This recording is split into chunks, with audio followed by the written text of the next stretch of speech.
Hi guys, welcome back to your Not So Ordinary Scrapbook channel. Today I'm going to redo my fall wreath. This is the one that I've used for about the last 10 years. As you can tell, this is quite faded. I still like this pumpkin hanging. I might incorporate it into the new wreath. I just bought some garland. This is just leaf garland. And then this is that pretty ribbon I was talking about with the trucks and the pumpkins in the back. And then I have some of this ribbon left over from that candle that I was using, or that I redid. And then I have some floral wire and some floral tape and a pair of scissors. So I have two of these garlands to work with if one is not enough. So I'm using the tripod today because I need both hands. So I'm gonna try to do the best I can. So first I took off the sign. And I don't really want to use hot glue because I do reuse these frames. All of my wreath frames, actually. When I get tired of a wreath, I just take everything off and just redo it, because there's no sense buying new when you have, you have it already. So I'm just going to take off this old ribbon, and I can use this ribbon like on a gift, or I can use it for scrapbooking, whatever. So I'm not worried about like the supplies that I have or the leftovers. I generally just use what I have and then, go through, and if it needs to be pitched, I pitch it. If it doesn't, then I just save it for a different project. This burlap still looks like it's in okay shape, even though it's starting to look bad on the wreath. In little pieces, it might look okay on a scrapbook page. You can always cut off the pieces that are pretty worn down, So right now I'm just cutting the wire I was holding these on, and what I used at the time was just pipe cleaner. That works pretty well, or you can use floral wire, whatever you've got on hand. Pretty much you can use whatever. It's not really, there's no hard fast rule on how to do it.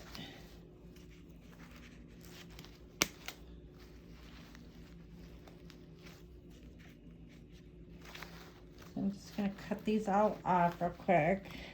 I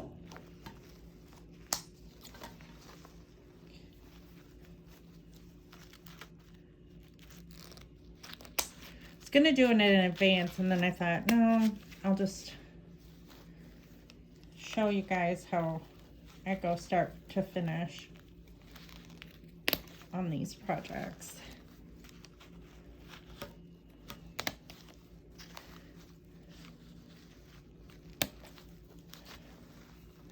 Most of the home decor in my house is either thrifted or handmade. I don't spend a lot on home decor. I never have. Probably because I'm crafty, and when I see something at a store or a boutique or whatever, and if I can make it myself, sometimes I will snap a picture of it and then, file it away for a future project, or I will just wait until I find something similar at a thrift store.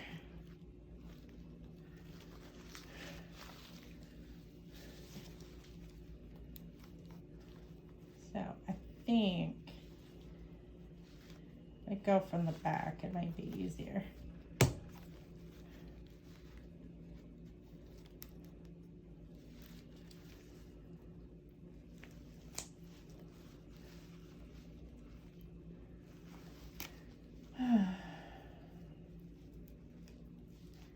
So I kind of had a pretty slow, laid-back day today. I did have to work today. And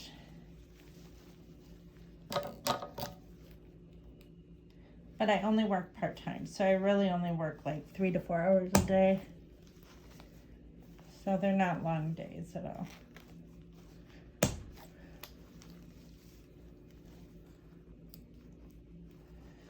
And I did housework, typical stuff. And Ethan started his senior year of high school yesterday. And I don't know if everyone knows, but I homeschooled him all the way through since kindergarten. But I do have a teaching degree. Not that it matters, really. You don't need a teacher's degree, a teaching degree to homeschool. But I think it helps. I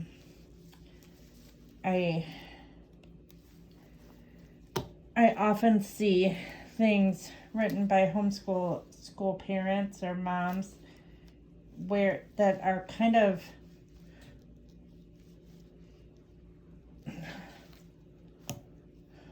not well researched. Let's just put it that way.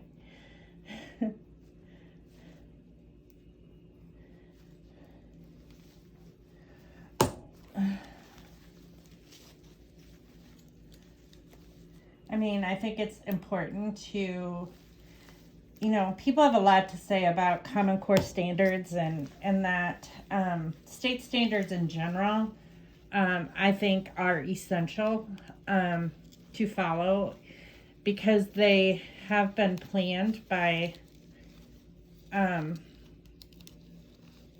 well-educated people with credentials that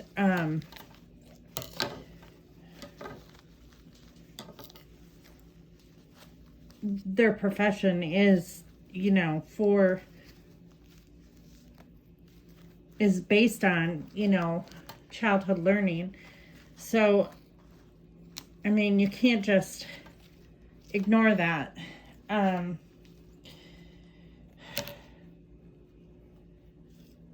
I think that it is important to follow those guidelines. A lot of homeschool moms might disagree with me, and that's okay.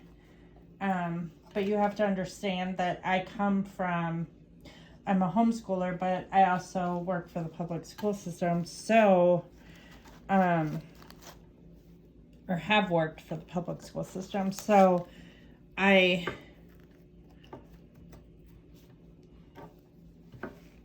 can see important aspects of both. I chose to homeschool for my own personal reasons. And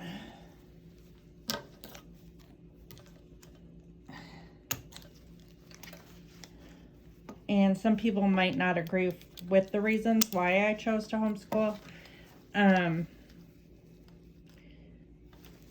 So I won't get into that, but I think everyone has the freedom to choose, and not all parents have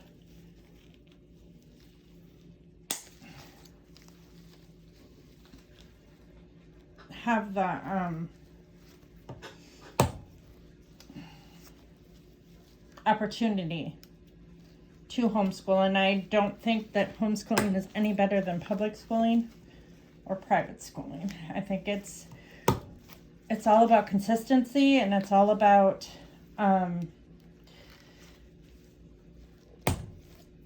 assessing your children to make sure that they know what they're supposed to know. And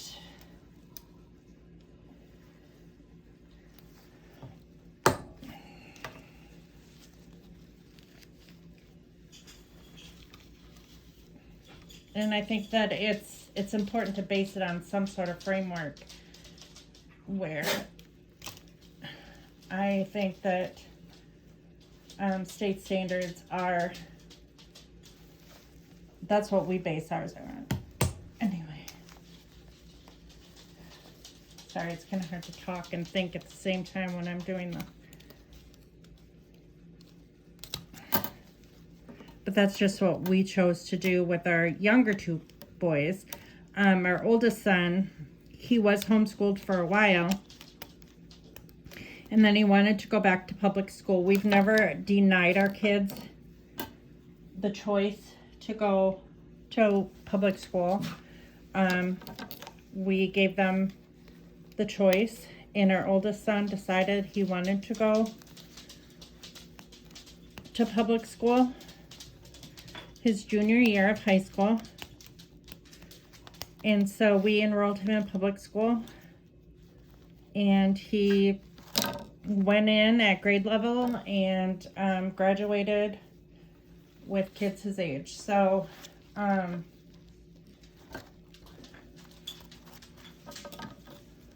not saying that there's a right or a wrong way. Everyone knows their own kids best. Parents are their children's first teacher. But for our family, that's what worked for our family. And our younger boys didn't want to go to public school. So...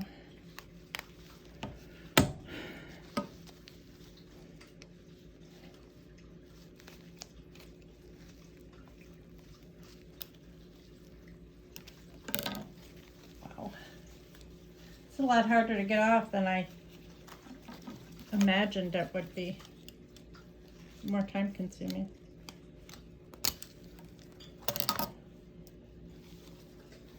It's slowly coming off.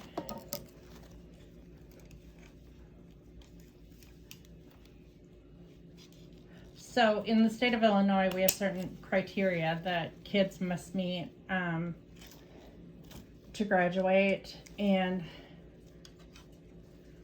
one of those is kids have to take a constitution test. And so that's one thing that our son is studying this year.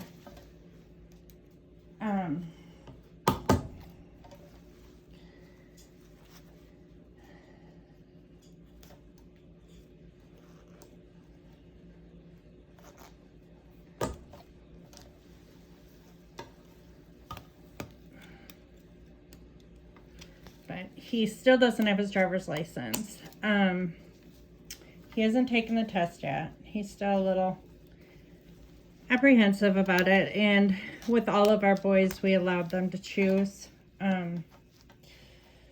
you know, when they felt ready to take the test. So whenever he feels like he's ready, we'll take him in. He's working now. He just rides to work with my husband because he works at the same place as my husband. And then my husband gets off before he does. So my middle son also works at the same place. So he gives him, and he gets off at the same time that Ethan does. So he gives Ethan a ride home. So there's no rush with that, but I know Ethan has been saving all of his money to buy a car. He's excited about that, so he wants to have a hefty down payment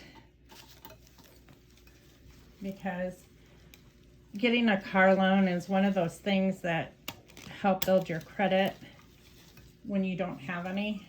That's probably the best way to do it for a young person. So that's what Hunter did, and that's what Ethan's plans are. But to have a good down payment just makes your payments lower. And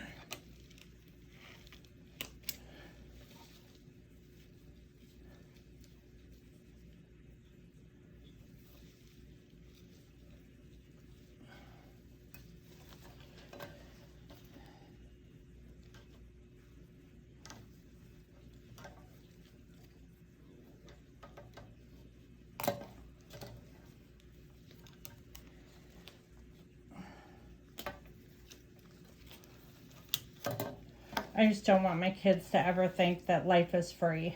Like that they don't have to work for anything, and that mom and dad are just gonna bail them out for every little thing, or like financially take care of them in every way, because that doesn't teach them what they need to know about life. I know my parents, when I was growing up, my parents did not talk about that kind of stuff, and maybe it was just the era I grew up in. Parents didn't talk about their finances with kids back then. At least my parents didn't. And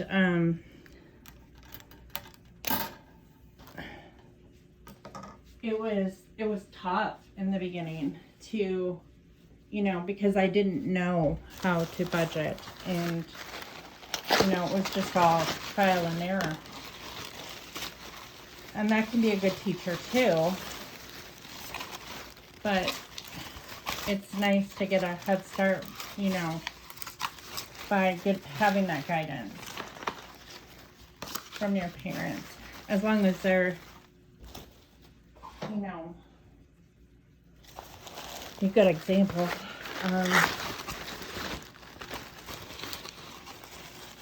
And not everybody is.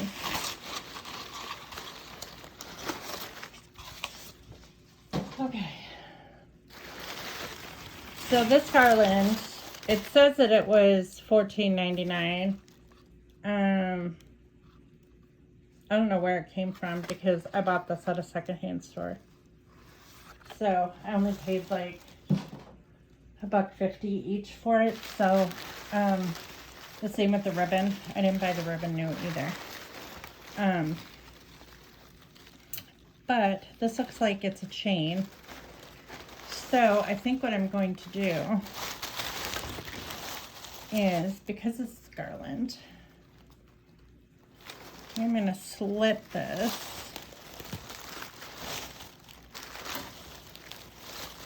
I already lost my scissors.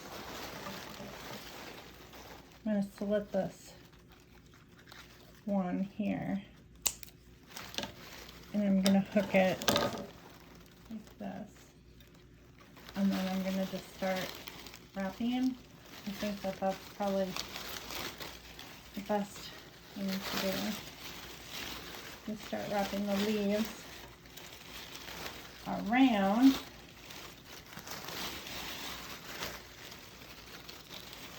Here.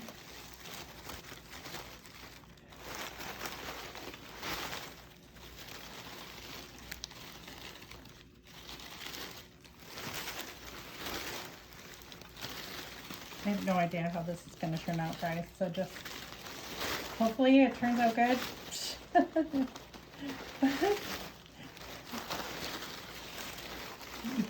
You're just along for the ride,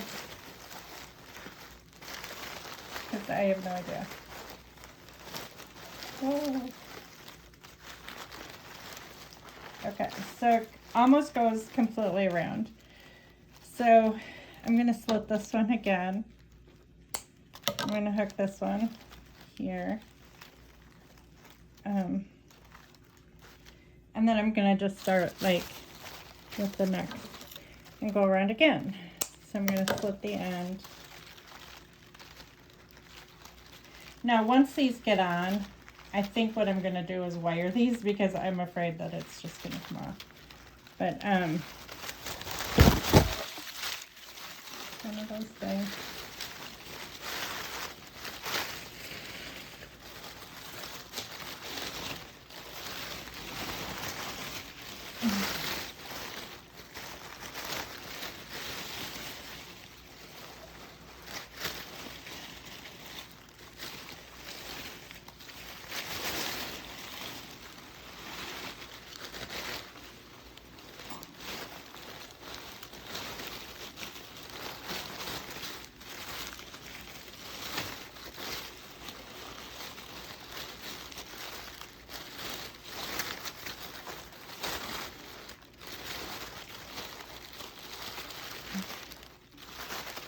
Now, kind of at the top, it's a little bit sparse.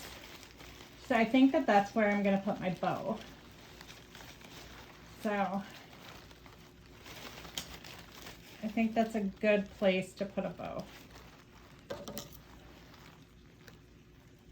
So sometimes it's easier after you get it wrapped to decide where you're going to put your bow.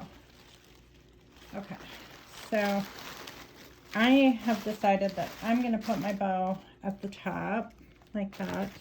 And I'm going to take some of this wire. If I can find the wire. Did it fall off the table or fall off the island? I don't know.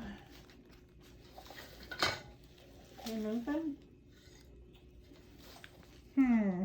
It must have fallen to the ground. Oh. Where'd it go? There it is. It did fall on the ground, but it's over here. Okay. Ooh.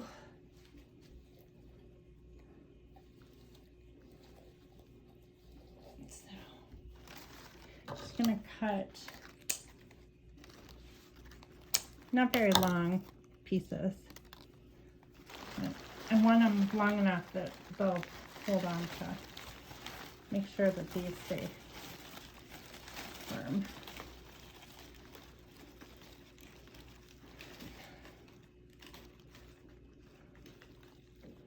And then I'll decide what side I like better.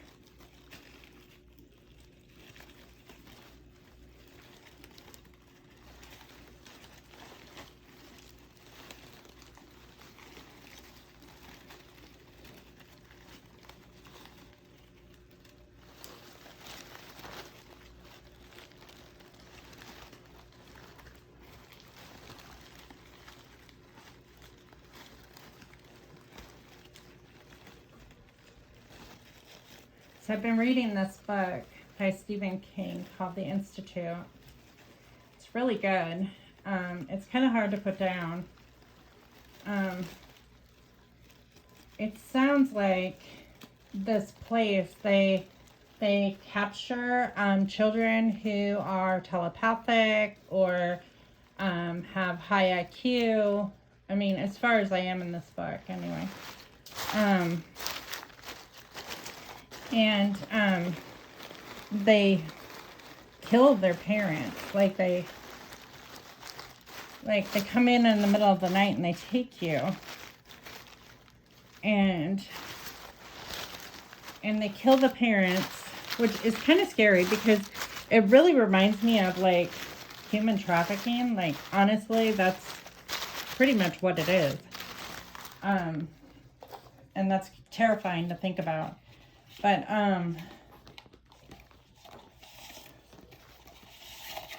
it's a book, so I mean, it's not real. Although it could be real. I mean, if people really were telepathic, I don't know I don't know. I guess everyone has their own opinion of telepathy. And I lean toward it is not true. I think that there is a lot of truth to like deja vu and dreams. I mean, I have had many dreams that have come true. And it's kind of freaky when you realize that they do, the dreams do come true.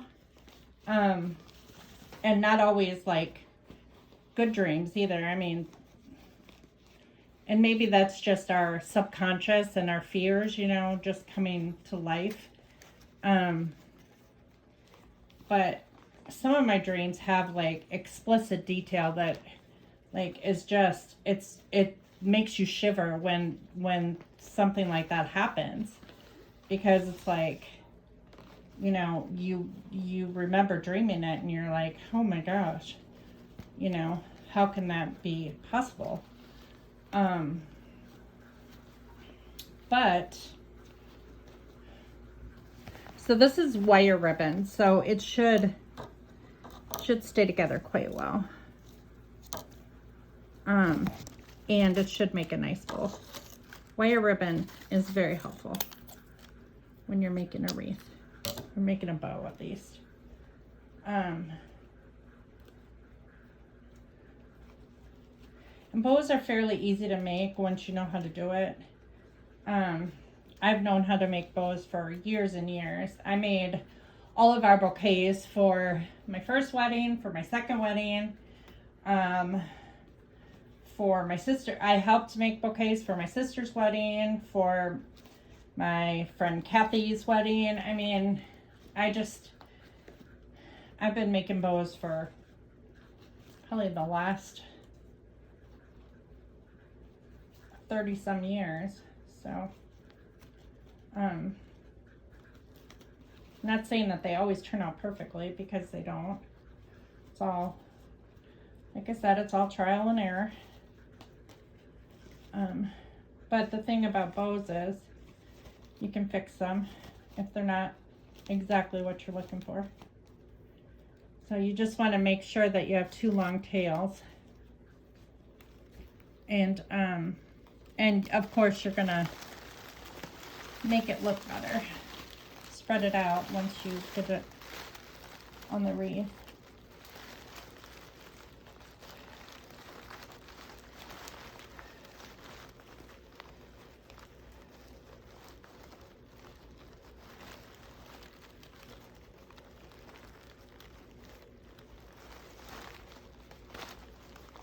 This is a rather simple bow, or a rather simple wreath.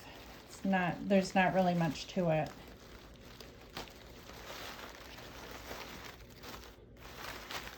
And I'm okay with that. I'll straighten out how the wreath looks in a minute. So just kind of, I'm going to separate these and twist them whatever way you want.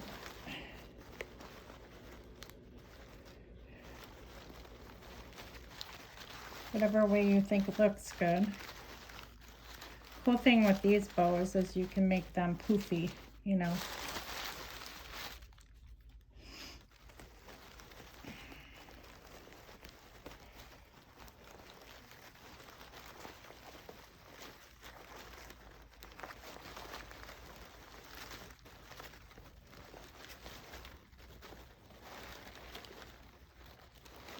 If you want the larger ones on the bottom, you can twist it so the larger ones are on the bottom.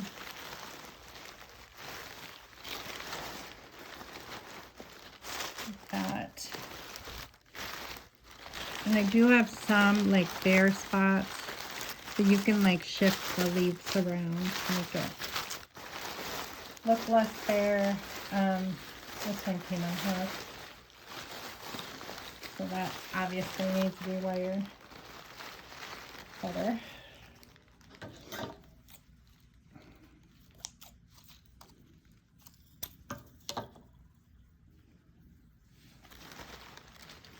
But it doesn't have to be perfect. You know, natural wreaths are not perfect. They're not going to look perfect, so.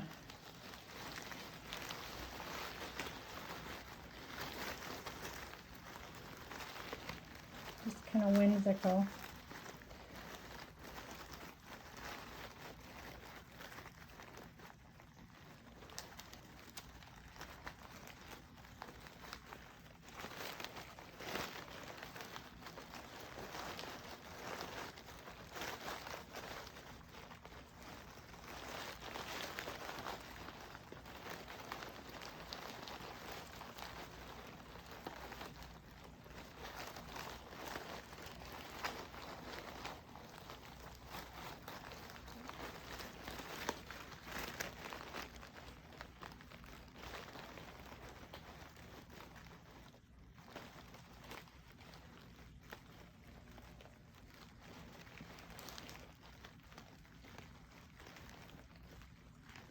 So I think that book's going to be pretty good.